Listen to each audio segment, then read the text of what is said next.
L'invité de la semaine. Mais sois sincère devant Dieu et laisse-le travailler avec toi. Oui. Il va faire d'énormes choses.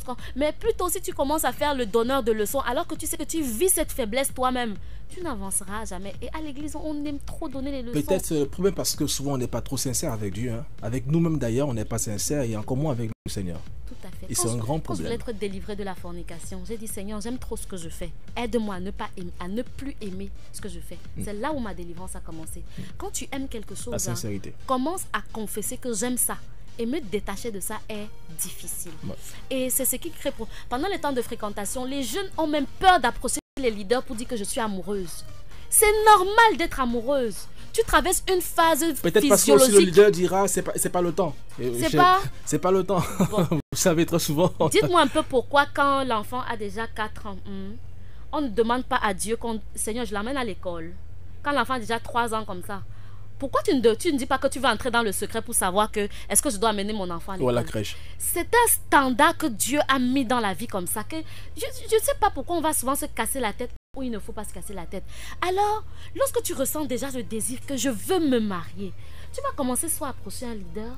En fait, ça se passe comment? Mais malheureusement, les leaders, pas tous, sont fermés. Il y a des craintes. Je vous assure, je suis des jeunes chrétiens parfois et on est amoureux. On ne sait même pas comment s'y prendre. Ce qui fait que quand le gars va venir nous travailler derrière, on va faire ce qu'il ne faut pas faire. L'invité de la semaine. Souvent on cache le Les dit, couples morts vivants en milieu chrétien, Voilà, il y a ça mort-vivant. comme ça. Attends, Voilà. je fais le son de ça. On fait semblant d'être en couple, pourtant on l'est pas du tout. Hein.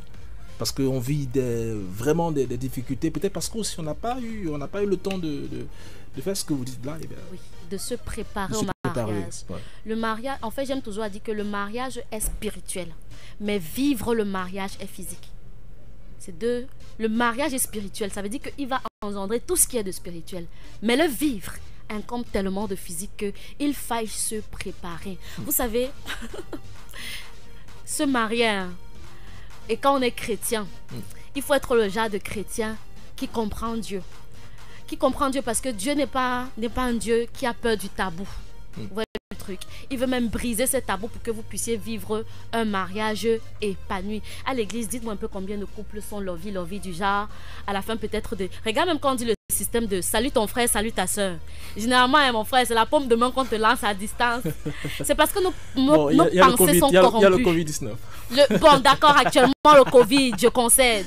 Mais avant, généralement, on dit salut ton frère, salut ta soeur. On tape les mains à distance. Ouais. Nos pensées sont corrompues parce qu'on se dit que si on fait l'étreinte à notre frère, les choses vont se coller en bas. Mais si tu n'es pas corrompu dans ta tête, tu vas l'embrasser naturellement. Exactement. Nos stress. On a besoin d'être naturel. Hein? On a besoin d'être. Merci Malice Babois. On aura l'occasion de vous retrouver encore lundi, pourquoi pas, pour peut-être la même thématique pour continuer ou bien une autre. Ça dépendra. On va travailler dessus. Merci infiniment. N'hésitez tout de même pas à approcher vos leaders, c'est important. Ouais. Mais ne les saturez pas parce que généralement aussi on dit ah non, s'il ne met pas mon goût, 2 mois après tu reviens pour dire non, ça sature, ça saoule et on comprend que tu n'es pas en racine. L'invité de la semaine.